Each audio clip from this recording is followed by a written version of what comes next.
નર્મદા જિલ્લાના રાજપીપળા તાલુકાના સફેદ ટાવર ચોક ખાતે ભાજપ યુવા મોરચા દ્વારા કોંગ્રેસ અને રાહુલ ગાંધી વિરુદ્ધ વિરોધ પ્રદર્શન કરવામાં આવ્યું હતું। આ વિરોધ પ્રદર્શન દરમિયાન યુવા મોરચા દ્વારા ભાજપના આગેવાનો અને કાર્યકરો દ્વારા રાહુલ ગાંધીના પુતળાનું દહન કરી રાહુલ ગાંધી તેમજ કોંગ્રેસ વિરુદ્ધ સૂત્રોચ્ચાર કરવામાં આવ્યા હતા।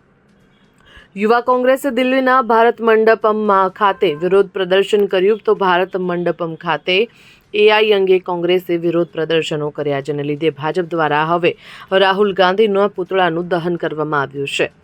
કોંગ્રેસ અને રાહુલ ગાંધી દ્વારા ભારત દેશને હંમેશા નીચું દેખાડવાનું કૃત્ય કરવામાં આવે છે। પ્રધાનમંત્રી નરેન્દ્ર મોદી હંમેશા ભારતને વિકાસ તરફ અને વિશ્વમાં ઉપર લઈ જવાના પ્રયત્નો કરે છે।